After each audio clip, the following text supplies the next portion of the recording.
With the pilot shortage and rapid career progression here in Canada, I thought it would be a good idea to explain the captain upgrade process at different stages of your career.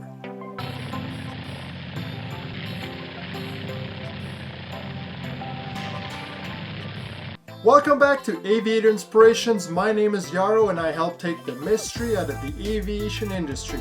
I make these free videos to help future aviators save time and money, so consider subscribing. Did you know that right now you can become a first officer on a Boeing 737 with only 1,500 hours? Just 5 years ago, these positions demanded 3,000 to 5,000 hours of experience, and now these are practically entry-level positions. However, you still need to get your ATPL in order to upgrade on a 737, and therefore you need the correct hours. What are these hours? A minimum of 1,500 flight hours, including 200 PIC, 100 PIC cross-country, 100 night PIC or co-pilot, 25 night cross-country PIC, and 75 hours IFR, and successfully completion of the SAMRA and SAURON exams. There's no flight test required for the issue of an ATPL. As you might have noticed, there is a lot of PIC hours required, and the only way to get them is to be pilot in command or captain on a 2-crew aircraft.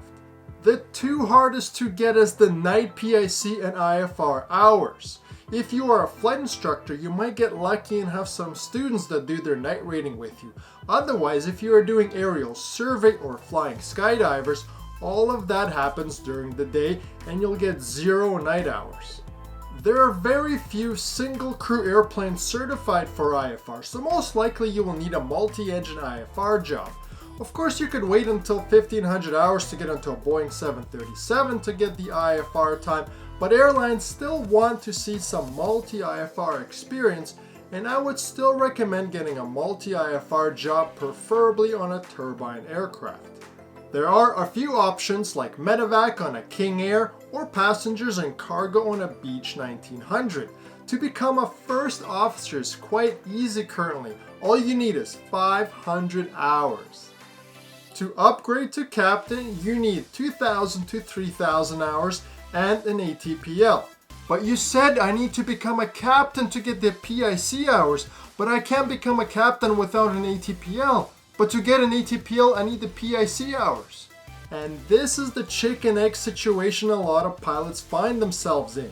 They move very quickly to larger and larger aircraft, but then get stuck when it comes time to upgrade. So, how do you upgrade? Upgrades at smaller companies are strictly based on hours. They have an insurance matrix that they have to meet, so if you don't have the hours, you won't get the upgrade. Once you get to the airlines, upgrades are done strictly by seniority. Some airlines still want you to have about 4,000 hours before you upgrade to captain. Others are just by seniority and having successfully passed 2 PPCs. In Canada, we do a PPC every 6 months, so that's minimum 1 year wait. To help pilots get their ATPL faster, a recent tool companies have been using in Canada is called the PICUS program, or PIC Under Supervision.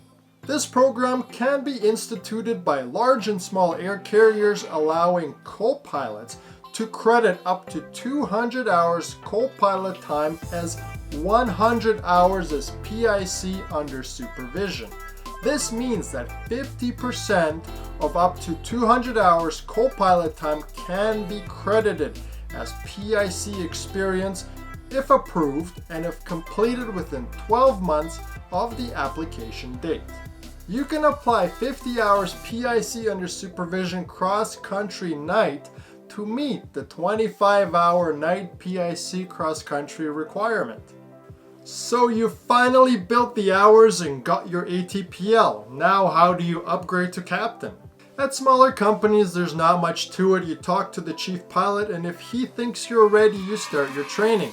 At airlines though, it's a much more in-depth process, and rightfully so. You are flying 200 people and in charge of a $30 million jet. So at the airlines, once your seniority comes up and you can hold the captain position, you submit your upgrade bid.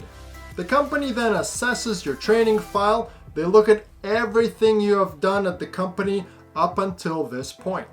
They look at your PPC results, line and dock and line check history, and they will make a decision whether you are ready to upgrade or not.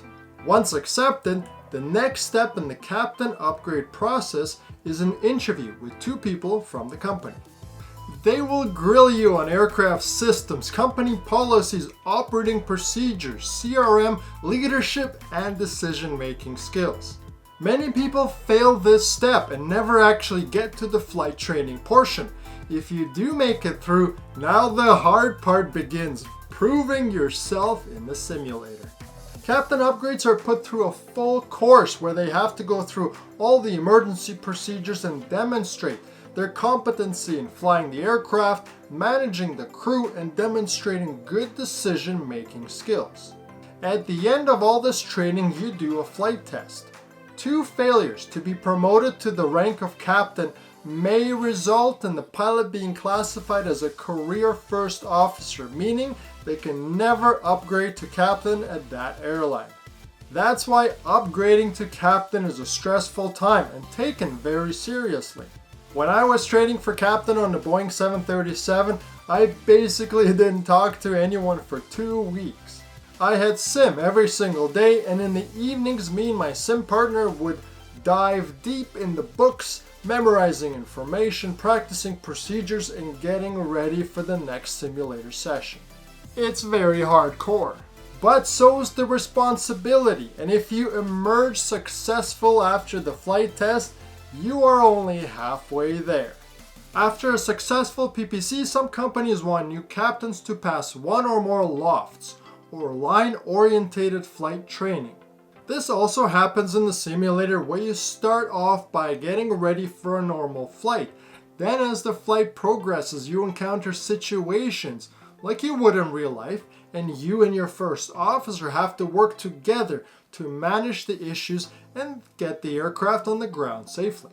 For example, during one of my sessions, we got wind shear on takeoff, then something happened in the cabin that we needed to deal with, and on arrival to our destination, ATC gave us a runway change, so we had to scramble quickly to reload the FMS, rebrief the approach, and do all the checklists. Essentially, the session is designed to put pressure on you as a crew and different escalation of problems to see how you prioritize tasks, how you coordinate as a crew and work together, and whether you are able to manage the aircraft and its flight path all at the same time. If you have successfully passed your lofts, you are finally done in the simulator and you are scheduled to begin line indoctrination training. Line and dock is where you fly with a training captain as your co-pilot for 50 to 75 hours depending on the company.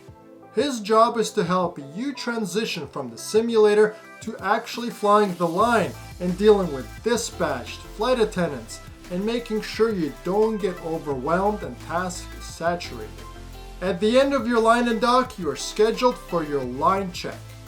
This is the final boss level in your 2-month captain upgrade process.